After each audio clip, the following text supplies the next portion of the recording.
It is a very good draft. Last year was very international. You know my take on this. I think going forward, college basketball players will mostly dominate the draft, where it's been very internationally driven many times. And my theory is that the NIL, not that it saved college basketball, but it has made college basketball much better. NIL now, American colleges are able to go buy the best European players at 18. And like there's been stories that they may consider shuttering the Spanish league because American colleges now with the NIL are buying up their best players. So they come over here and play. They get excellent coaching. Also, the G League, which I've always thought is nonsense, it was like trying to hurt college basketball and marginalize it. Very few G League players. Amen Thompson is one of the few G League guys I really, really love. Most of them never kind of define their games. These finals were all about guys that went to college for at least 2 years. SGA is an exception. Chet Holmgren was an exception, but it was a lot of 2- and 3-year players. So I think college basketball is being empowered.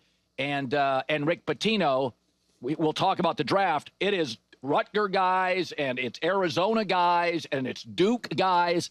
And I think that helps the NBA. That's what makes college football and the NFL so great is the marriage, is that you're rooting for against Baker Mayfield, but you know who he is.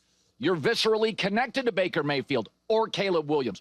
You may not like Lincoln Riley, but you were interested in Caleb Williams because of Lincoln Riley. And these college guys, there's just, they're either not, they're going international, they're going G League. They're going to play college basketball. You're going to see them at least 1 year in March.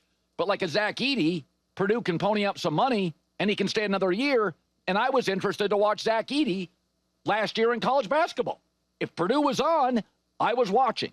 So I think this is going to empower college basketball. The drafts going forward are going to be more, it's not that they're going to be more domestic, but there's going to be higher quality, more mature players like Cooper Flagg that can help you immediately. And I think Cooper Flagg, with that great back front line for Dallas, I think he comes in, averages 18 a game. They're a playoff team. I think Dallas, if healthy, will be the second best team in the West next year. It'll go, OKC, Houston, and Dallas. Going to be very good. John, you're looking at me. You ready to go? I'm ready. Okay. I'm just gab fest over here. So we're going to do AFC today. We're going to do NFC tomorrow. These are our surprises. These would be surprising moves and big headlines if they happen. I'll start.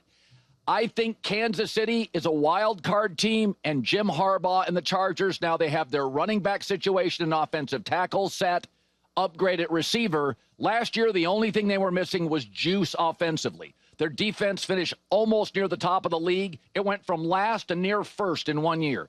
They built the culture last year, but free agency and a draft, and you know Harbaugh's good at the draft.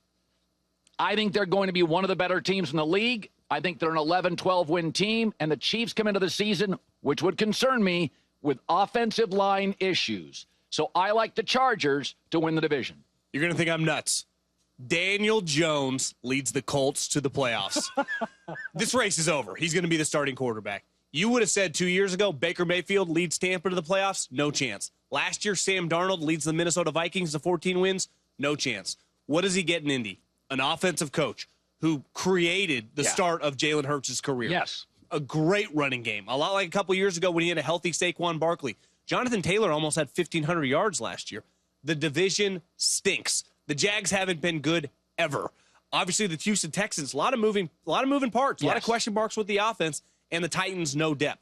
So when you just look at the division, you look at recent high picks who've resurrected their career, the Colts have pretty good players. And just a couple of years ago, Lou Anarumo, their new defensive coordinator, one of the best defensive coordinators in the league. Did he just get dumb overnight? No, the Bengals let all their players go. So I think the Colts, Daniel Jones, a little like Alex Smith, when Jim Harbaugh got to the Niners, they're not going to ask him to do some. They're not looking for 40 touchdowns here. Throw me 20. Interesting. Mike Tomlin and the Steelers, after 18 years without a losing record, will have one. First of all, I think Baltimore, now they've upgraded their secondary, may have the second best roster to Philadelphia in the sport. I think Joe Burrow may be the best quarterback on any Sunday in the sport. Aaron Rodgers, the quarterback, well, he was 5-12 last year. He didn't do well with the defensive culture in New York. There's less dysfunction in Pittsburgh, but not necessarily on the offensive side. They lost their leading rusher, their left tackle, their leading receiver. I like DK Metcalf, but he can be moody too. I just think the reality is they spend too much money on defense, not enough on offense. The TJ Watt contract extension will be hovering over their head. I don't think they're going to be a 6-win team, but I think 8 is probably the number. Mike Tomlin finally losing record. Zac Taylor seems like a good guy, but I think this will be his last season in Cincinnati. The Bengals will have a new coach in 2026. This team feels like an NBA team. Star players everywhere, high-priced. Something's missing. I mean, their star defensive player, which you kind of need a pass rusher, nowhere to be found. The guy they drafted to replace him showed up, said, I'm out. I mean, classic Bengals. Joe Burrow, pressure. We saw him throw a bunch of touchdowns last year, have an incredible offensive season. They still couldn't make the playoffs. Crazy. Division's hard. We're all going to pick the Ravens. The conference is really hard, how good the AFC West is. Now the Patriots are going to be much better. We think that the AFC South will be a little more competitive. I just think this Bengals thing, you could see it coming from a mile away. And the other thing, when you have Joe Burrow and you have Jamar Chase, some of these guys under contract, think how desirable that job would be for some of these coaches. And I just think that Zac Taylor, again, seems like a nice guy. They always start slow. And they do. A lot of negative momentum, I feel like, coming into this season for the Bengals. And my final one, Dolphins blow out Mike McDaniel and the GM. They went from number 2 scoring offense to 22 last year. Inexplicably, bad offensive line and no backup to Tua. If you have Tua as a quarterback, the 2 things you have to have are a good O-line and a capable backup. They have neither. They overpaid for Jalen Ramsey. Now they're looking, Tyreek Hill, a lot of splashy moves. I don't feel like there's a lot of stake. It's a lot of sizzle. The best teams in this league, none of them have bad O-lines. They just lost. Armstead just retired. Yeah. So I don't like their direction. I think McDaniels, this is a team that's run through coaches. Scott Grier, don't know him, but I haven't loved the moves. I think both Chris Grier. I think Chris Grier and Mike McDaniel are gone after remember, New England now is really good, potentially really good. Buffalo's winning the division. 3rd place gets both the GM and the coach removed. Speaking of the Patriots, I think they make the playoffs. I mean, is there a bigger coaching upgrade? I mean, Pete Carroll and Mike Vrabel, but Mike Vrabel's got more to work with. Like you said, the defense stinks. And the other thing is they got an offensive coordinator to go with Drake Maye. Josh McDaniels, not a great head coach, excellent offensive coordinator. Patriots schedule, not very difficult. I like the Patriots to be playing some games in January like old times. So here we go. I got the Chargers winning the AFC West. The Steelers will have a losing record, probably 8-9. The Dolphins start over, total reboot. And then, John, I don't think Daniel Jones leading the Colts to the playoffs. He made the playoffs in New York. I know. And way more talent on this roster. Again, they're just looking 9-10 wins. I'm not talking 12-13. Could he save Chris Ballard and Shane Steichen's career? Owners, you passed away recently. Obviously, the girls are now in charge. I've said that. I think I've said this. You've heard me say this. I like everything about the Colts. When Andrew Luck retired, they get Wentz. It was pretty good. And then they get Phillip Rivers for a year. It was actually excellent.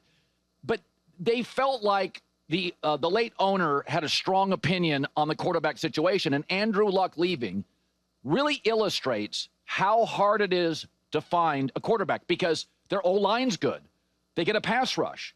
They've got nice receivers. They have a star backfield.